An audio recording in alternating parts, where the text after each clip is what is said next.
Hi friends, வாங்க குயிக்காக ஒரு டேசல் டிசைன் பார்த்துடலாம். இதுக்கு நான் 4x4 சாரி பீஸ்லேருந்து ப்ளவுஸ் பீஸ்லேருந்து என்கிட்ட எவ்வளோ மிச்சம் இருந்துச்சோ அந்த பீஸ் மட்டும் நான் எடுத்திருக்கேன்.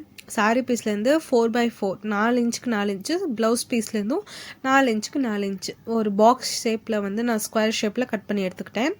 இப்போது நான் அந்த சாரி பீஸோட நல்ல பக்கமும் ப்ளவுஸ் பீஸோட நல்ல பக்கமும் உள் சைடு பார்த்த மாதிரி வச்சுட்டு, அந்த கெட்ட பக்கம் நம்மளை பார்த்த மாதிரி வெளி சைடு மாதிரி வச்சுட்டு சுற்றிலும் நம்ம தையல் போட்டு எடுத்துடலாம். இது நாலா பக்கமும் நல்லா ஒரு 1/2 இன்ச் அளவுக்கு நம்ம கேப் விட்டு தையல் போடுங்க. ஏன்னா இது அதிகமாக பிசுறு வரக்கூடிய ஃபேப்ரிக் எடுத்துக்கிட்டிங்கன்னா நீங்கள் 1/2 இன்ச் அளவுக்கு உள் சைடை நல்லா அழகாக தையல் போடுங்க. இல்லை பிசுறே வராது, நல்ல காட்டன் மெட்டீரியல் தானே நீங்கள் ஒரு 1/4 இன்ச்சுக்கு கூட நாலா பக்கமும் சுற்றி நீங்கள் தையல் போட்டு எடுத்துக்கலாம்.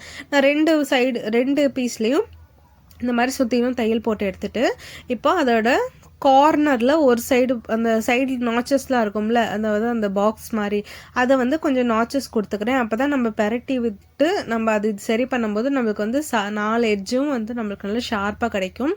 இல்லை அதை சைடில் கட் பண்ணாமல் அப்படியே திருப்பினீங்கன்னா கொஞ்சம் மொத்தமாக 4 சைடும் ஒரு மாதிரியாக இருக்கும் தூக்கிக்கிட்டு.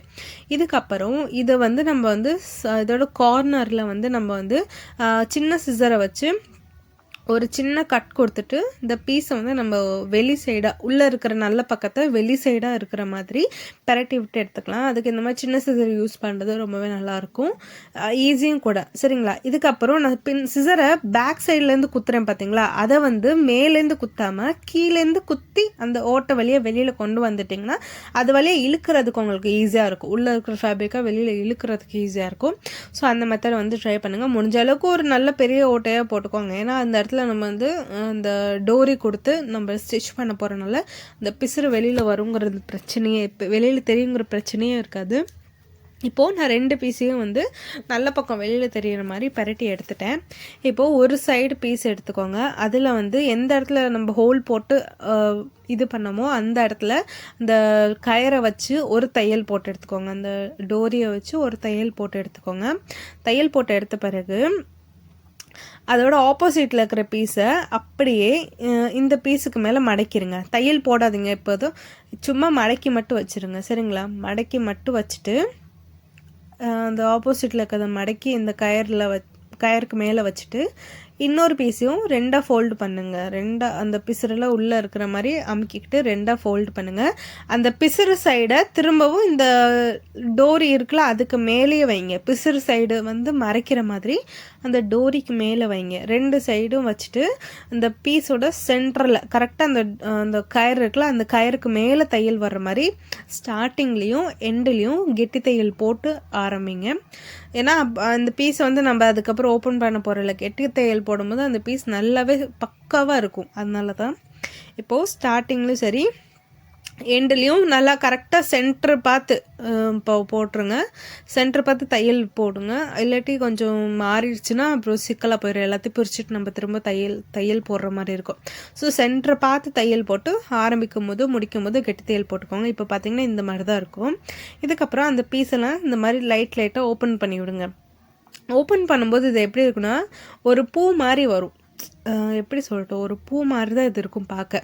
லைக் இந்த மாதிரி இருக்கும். நீங்கள் அயன் பண்ணும்போது இன்னும் நல்லாயிருக்கும். இல்லை அயன் பண்ண டைம் இல்லைன்னா அந்த பீஸை பிரட்டி விட்ட பிறகு 4 பக்கமும் ஒரு அமுக்கு தையல், கார்னரில் ஒரு அமுக்கு தையல் மாதிரி போட்டுட்டிங்கன்னா இன்னும் அழகாக கச்சிதமாக இது நிற்கும். இப்போ பார்த்தீங்கன்னா இந்த மாதிரி ஒரு பூ மாதிரி தான் அது இருக்கும். இதை இன்னும் ஹைலைட் பண்ணுறதுக்கு என்ன பண்ணேன்னா ஒரு ஊசி நூல் சைடில் கோர்த்து வச்சுக்கோங்க. அதுக்கப்புறம் இதை இந்த நடுவில் தையல் போட்டிருப்போம் பார்த்தீங்களா, அந்த நடு தையலுக்குள்ளே ஊசியை விட்டு எடுத்துக்கோங்க. விட்டு எடுத்த பிறகு கொஞ்சம் கெட்டியாக தான் இருக்கும் சென்டரில், அதனால் பார்த்து ஊசியை ஹேண்டில் பண்ணுங்கள். நல்லா திக்க இருக்கிற மாதிரி ஊசி எடுத்துக்கோங்க. ரொம்ப மெல்லிசான ஊசியை வச்சு குத்தும்போது உடஞ்சிரும் ஊசி. இப்போ அந்த இடத்துல ஃபஸ்ட்டு நூலை கோர்த்து எடுத்துக்கோங்க. நான் ரொம்ப நிறைய நூல் எடுத்துட்டேன். நீங்கள் சும்மா லைட்டாக நூல் எடுத்துக்கிட்டால் போதும். ஏன்னா நம்ம கோர்க்க தான் போகிறோம். அதுக்கப்புறம் அதுலேயே ஒரு வாட்டி குத்தி இன்னொரு வாட்டி அந்த இடத்துல 2 நூலாக போட்டு செக்யூர் பண்ணிக்கோங்க. அதுக்கப்புறம் இந்த என் கட்டை வரல் பக்கத்தில் ஒரு பீஸ் இருக்குது பார்த்தீங்களா, இந்த மாதிரி ஓப்பன் பண்ணி வச்சுக்கணும். இந்த பீஸோட அதாவது அந்த கார்னரில் லைட்டாக ஊசியை உள்ளே விட்டு எடுத்து இந்த பீஸ் அப்படியே இந்த நடுவில் ஒட்டிக்கிற மாதிரி வச்சு 4 பக்கமும் இதே மாதிரி கோர்த்துட்டு வாங்க. அதாவது அந்த எல்லோ கலர் பீஸ் வச்சுருக்கல கட்டை வரல அந்த பீஸோட நுனியில் ஊசி நூல் கோர்த்த மாதிரியே தெரியாத மாதிரி பண்ணிவிட்டு அப்புறம் சென்டரில் ஒரு முடிச்சு போட்டுருங்க. முடிச்சு போட்டுட்டிங்கன்னா உங்களுக்கு இந்த மாதிரி பலூன் மாதிரி அழகாக வந்து இந்த பீஸ் வந்து ரெடியாக இருக்கும். நடுவில் 2 வாட்டி முடிச்சு போட்டிருக்கேன். இப்போ இந்த பீஸ் வந்து பார்க்க பலூன் மாதிரி இருக்கும். இதில் இன்னும் கொஞ்சம் ஹைலைட் மாதிரி காட்டணுங்கிறனால ஒரு க்ரீன் கலரில் நான் ஒரு பீஸ் எடுத்துக்கிட்டேன். அது வந்து 3 இன்ச்சுக்கு 3 இன்ச்சுக்கு 3 இன்ச் அந்த மாதிரி அளவில் எடுத்துகிட்டு அதை இந்த மாதிரி ட்ரையாங்கலாக மடிச்சுட்டு அதை வந்து இந்த பீஸ்க்கு மேலே வச்சுட்டு நம்ம எப்படி போன வீடியோவில் பண்ணமோ அதே மாதிரி தான் இந்த வீடியோலையும் பண்ணணும். அப்படியே வந்து ஒரு டசல் மாதிரி ரெடி பண்ணி லைட்டாக அந்த இடத்துல கார்னரில் எதுக்கு நம்ம அடித்து வச்சு தையல் போடுறேன்னா பிசுறது வெளியில் வராமல் இருக்கிறதுக்கு. ஆரம்பிக்கும் போதும் சரி முடிக்கும் போதும் சரி கெட்டி தையல், அதாவது 2 வாட்டி தையல் போட்டு ஆரம்பித்து ஃபினிஷ் பண்ணிங்கன்னா அந்த பீஸ் வந்து எப்பயுமே பிரிஞ்சு வெளில வராது. நீங்கள் ஒரு தையலோடு விட்டுட்டிங்கன்னா அந்த பீஸ் வந்து பிரிஞ்சு வர்றதுக்கான வாய்ப்பு நிறையா இருக்குது. இதுக்கப்புறம் அதை வந்து ஓப்பன் பண்ணி விட்டுக்கோங்க. ஓப்பன் பண்ணி விட்ட பிறகு பார்த்திங்கன்னா அது வந்து ஒரு பூக்கு மேலே இலை மாதிரி, அது லைக் அந்த மாதிரி தான் இருக்கும். பூக்கு மேலே இலை மாதிரி அது வந்து இந்த பீஸை வந்து செக்யூர் பண்ணிக்கிறோம். இப்போ இன்னும் இதை வந்து கொஞ்சம் பக்கத்தில் காட்டுறேன் எப்படி இருக்குன்னு. பார்க்க ஒரு மாதிரியாக இருந்தாலும் ஃபினிஷிங் பண்ணிக்கிட்ட பிறகு பாருங்கள் ரொம்பவே அழகாக இருக்கும். இதுவும் கண்டிப்பாக பிகினர்ஸ் வந்து ஈஸியாக பண்ணக்கூடிய மெத்தட் தான். இந்த மாதிரி ப்ரைடல் ப்ளவுஸ்லாம் ஸ்டிச் பண்ணுறீங்கன்னா அப்போது இந்த மாதிரியான அழகான டெசல்லாம் ரெடி பண்ணுங்கள், ரொம்பவே அழகாக இருக்கும்.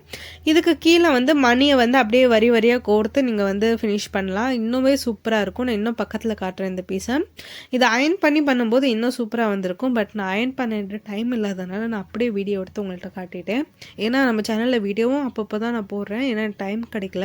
இப்போ பாருங்கள் இந்த டேசல் டிசைன் எவ்வளோ அழகாக இருக்குன்னு. கண்டிப்பாக பிகினர்ஸ் ட்ரை பண்ணுங்கள். பிகினர்ஸ்க்காக ரொம்பவே ஈஸி மெத்தடில் தான் நான் சொல்லி கொடுத்துருக்கேன். தேங்க்ஸ் ஃபார் வாட்சிங். நம்ம வீடியோ